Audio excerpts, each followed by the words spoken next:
Take a moment to think of your life now and what you're getting out of it. And you'll probably realize that what you believe to be true about yourself and life in general is what you're currently experiencing. It really can't be any other way. Ask yourself, when I wake up in the morning, do I act like the person I acted like the day before? And do I get the same results each day as I did the day before? Most people answer these questions with a resounding yes. But what if you acted like someone else? And have you ever wondered what it would be like if you had a different personality and a different set of experiences? Is there someone you admire who seems to just naturally captivate others, or effortlessly create success, or dynamic relationships, or have one good thing after another happen to them? And have you ever thought that it's perfectly okay to reinvent yourself and change your personality? We aren't necessarily taught that we can change aspects of ourselves that we don't like, but we can. You can literally claim an entirely new state of being and a new you who has reinvented their life. And in doing so, you create an entirely new reality and a new set of experiences. It takes a little practice to become someone new, but that's what it takes to create a new massive change in your life. Because when you do this, natural law dictates that your reality must match what you embody. When you change your self-image, you will most definitely change your life. I know this with absolute certainty because I've done it myself, going from maid to doctor, and learning how to increase my happiness, abundance, my health, my relationships, my career, and everything in between. Let's talk for a moment about your reflection. When you walk up to a mirror, you see a perfect reflection of yourself. And if you were to comb through your hair, your reflection would do the same. But what if you were to try to comb through the hair on the reflection? What would happen? Well, nothing really. You might look a little silly, because you can't change or alter the reflection without altering you. And this analogy is perfectly aligned with how you begin to reinvent yourself and change your entire life. I've had a lot of people ask me how to do this during my coaching career, and I'm going to plug my new Reinvent Yourself program here because it just launched, and I'm running a pre-launch sale with over 50% off that includes bonuses through the first of the year. I realize not everyone wants or needs a program, and that's perfectly okay. I have tons of techniques and content that's freely available here. But for those of you who have asked for a step-by-step program on how to do this, this is where you're going to learn how to stop trying to change the reflection and go straight to the source of what needs your alteration, your internal self. But back to the self-image. The self-image regulates your entire life. What you accomplish, what you don't accomplish, your relationships, your success, your abundance, how you think, how you act, and what you attract. Your self-image operates automatically. Your brain and nervous system make up what's known as a cybernetic mechanism.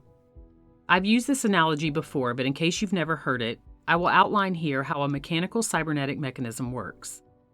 Think of the thermostat in your home and imagine you have it set to 70 degrees. If someone opens a door or a window and allows outside air in that's either hotter or cooler than 70 degrees, the control center of the thermostat, which is much like your brain and your own cybernetic mechanism, will pick up a deviation from the set program of 70 degrees and then automatically send a message through the electrical system, which is much like your nervous system, to the furnace that signals it that the air conditioning or heat should be turned on. This happens in a fraction of a second, and the air kicks on until the temperature adjusts to the original set program on the thermostat that you or someone else originally set. And this is also how you work. When something deviates outside of your set parameters, your brain and nervous system automatically, within a fraction of a second, put things back into alignment within the set program. This is why traditional types of therapy don't always work for individuals. They may want to change with every fiber of their being, but if they don't make the adjustment properly, the regulating system within them will adjust them and their life right back to where they were. In other words, when they try to make a change, it's the internal program that must be adjusted in order for it to stick. If you change the program on your thermostat from 70 to 75, that would be an example of changing the internal program, and the air would adjust accordingly. Where a person is concerned, they must get into the program of their subconscious mind and change the parameters there so that they automatically readjust to a new set of programs that align with what they truly want. All of our mental programs are housed in the subconscious, and they operate automatically just like the set temperature in the thermostat analogy.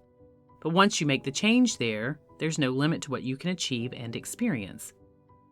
So here's an example of how the system works in us. Let's say that a person's internal self-image for their body weight is 175 pounds. This is the mental image that they hold of themselves, and their weight is maintained automatically by the subconscious mind. Their behavior will always match that self-image because it's a program within them. What they eat, their exercise level, and how they feel will be in exact accordance with that mental image and the set program. So here's what happens. One day, a person consciously decides that they want to lose weight, and they go on a diet and they begin to exercise. Then they use their willpower to do it. And that works for them for a little while, and they might see some results. But then what happens? Many people who do this, not all, but many, will quit their new regimen and gain all of their weight back within a very short period of time. And some even gain more. You might have actually known someone who's done this. The same happens with relationships and money, because the self-image keeps the behavior in alignment with the parameters it holds on a subconscious level. For instance, I've had clients who wanted to increase their financial status and can sometimes create more money than they did the month or the year before. And as soon as they start to create better results, their thermostat, so to speak, recognizes the deviation from the existing financial self-image and automatically reverts them back to behaving in alignment and total sync with that self-image, or the mental image that they carry about the type of success and money that they can create. And the same happens where relationships are concerned. If the self-image indicates that a person's unlucky in love or always attracts the wrong type of partner, that's what will continue to happen. But when the self-image is changed to create a new set of parameters, people magically and consistently become lucky in love, money, weight, or anything else that they're trying to achieve. And we often refer to this as the law of attraction, because what we feel on the inside is what we create in our outer experience. So to create a new self-image and therefore a new life, we have to outgrow our old habits and grow into a new pattern. Our individual personalities become comfortable because they are created through habit. In other words, we do it over and over again throughout our lifetime. So to change the self-image, and therefore what you create in outer experience, you have to start creating new habits. Here's a quick way to start creating a new self-image habit. Number 1, redefine who you want to be and write it down. Keep all of the good qualities that you now have, and change anything that you deem to be negative by writing it as a positive. Number 2, read this new definition of yourself back to yourself every day for several weeks. I would even go as far as to say make it 30 to 90 days. Number 3, begin to visualize this new you often. Number 4, talk about yourself in terms as if you were this new you. And number 5, practice this over and over again with consistency until it becomes a habit. The subconscious mind is the power source, and you can use your consciousness to alter the programs it stores. And when you do this, you start to automatically do everything possible to keep consistent with your new self-image without even being aware of it, because it becomes very automatic on a subconscious level, and the results naturally follow.